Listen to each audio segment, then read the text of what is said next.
everybody, welcome to BotBros Day 2.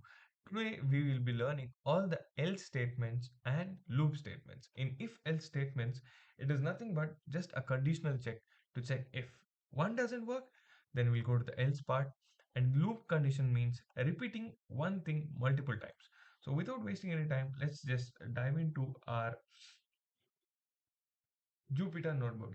As you have seen how to open that, I will not teach it again. So we'll just go press Python 3 and that will open us our new Jupyter notebook. So once the Jupyter notebook is here, we'll be learning only about the if else part. That is the basic part right now. So let me give an input age is equal to int input enter your age.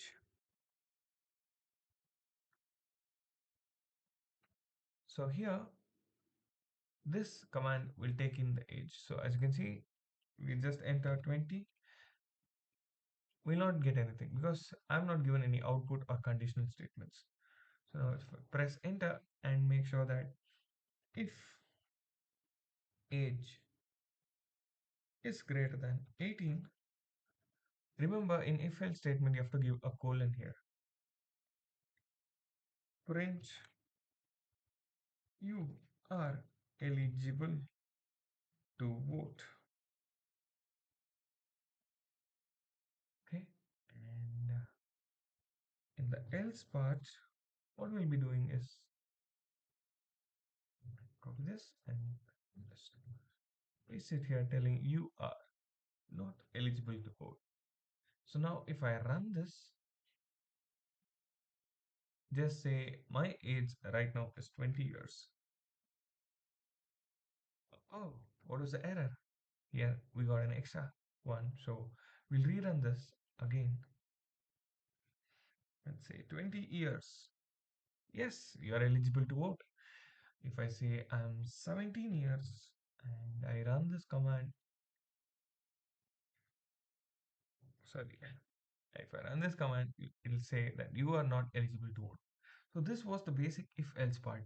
Now, if we have to have multiple iterates like this, let me say grades. So now I'll give a simple example of grades. 9 above 90 marks will be considered grade A, above 75 marks will be considered grade B, and above 40 marks will be considered grade C, and anything below that will be failed.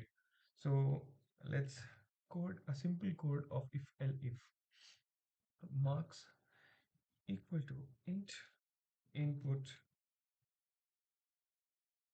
please enter your marks.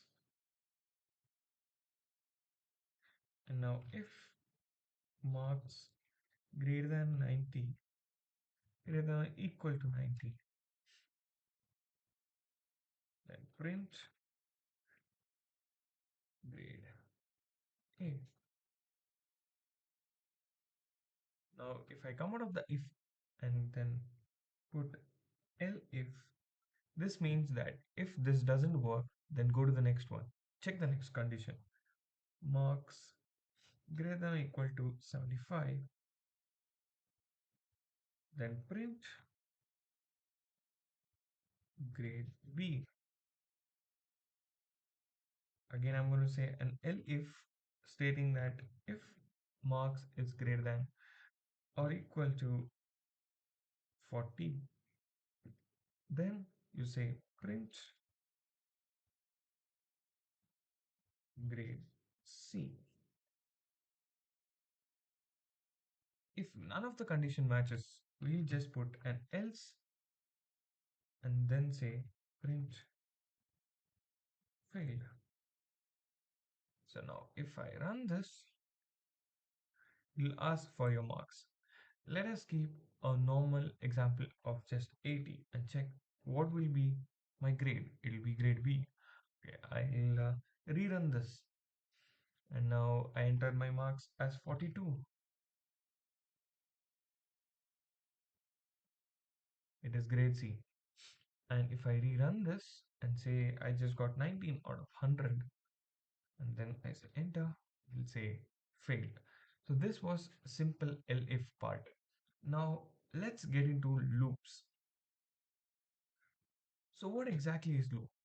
Now if I had to print BotBros 10 times, 15 times, instead of me just printing this, I would put this in a loop. So if I just put here for, there are two types of loop. One is for and other is while. First I'll teach you the for I in a range of 5, and I give a tag for this. You print 5 times. It is as simple as that. And now if I had to print a while statement, while I is lesser than 5, for this I have to initiate I before itself, telling that I is equal to 1, and while I is lesser than 5, what we can do is semicolon print bot bros, and then here we have to do the uh, incrementation from our side inside the loop, and the error here was that I had to use a small I. Okay, and if you run this, it says that I plus plus is a syntax error. So what I have to do is I plus equal to 1 will run us the desired result. If I run it, it will print us 4 times. So what was the error here? If you can find it out in 5, 4, 3, 2, 1. If you observe closely here, I've not put equal to. So when it runs the first time, I will be 1. When I run the second time, it will be I equal to 2. Third time, I equal to 3. And fourth time, I equal to 4. Now once BotBros is printed 4 times and comes here, I would have become 5. So when it runs to the while loop, it will check whether 5 is less than 5. The answer will be wrong.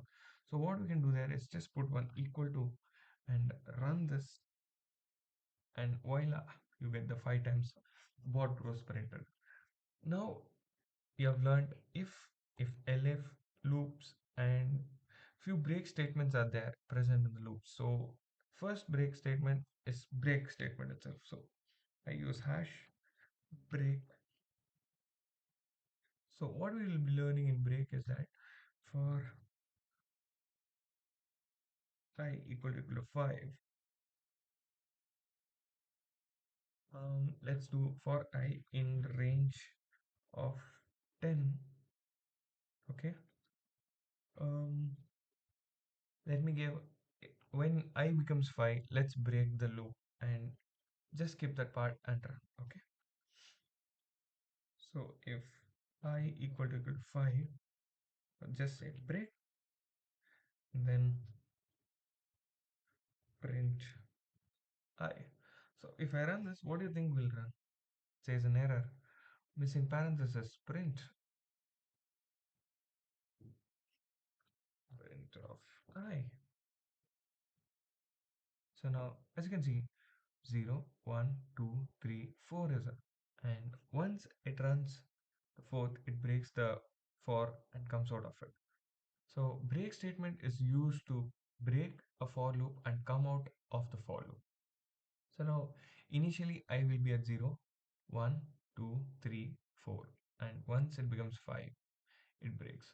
Now once you have seen the break statement, let's go to the continue statement. What continue does is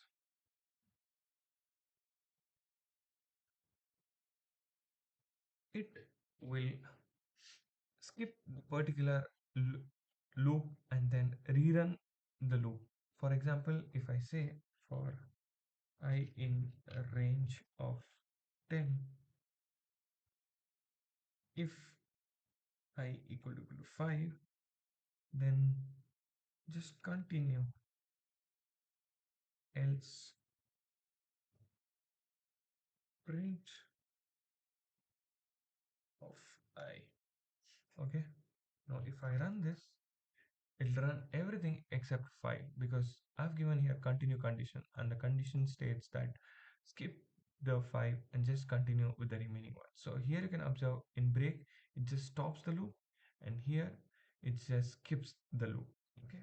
And now there's another pass statement which you might have not used in your daily coding things, but pass statement usually comes when I just put for I in a range of 10,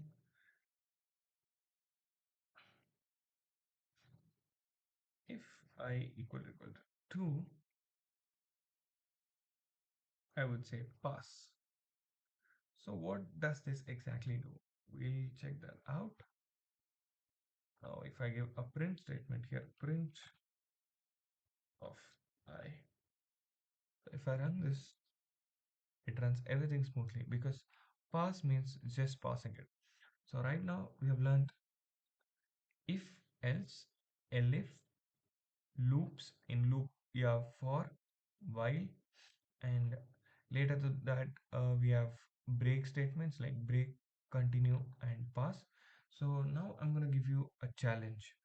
The challenge is going to be to check whether entered random number is the right number or not and predict whether the number is lower to the given number or higher. For example, if x is stored as 6 and the user enters x to be equal to 10, this has to predict that the number entered by the user is higher, or if x is equal to 5, then it has to tell that the number entered by the user is lower.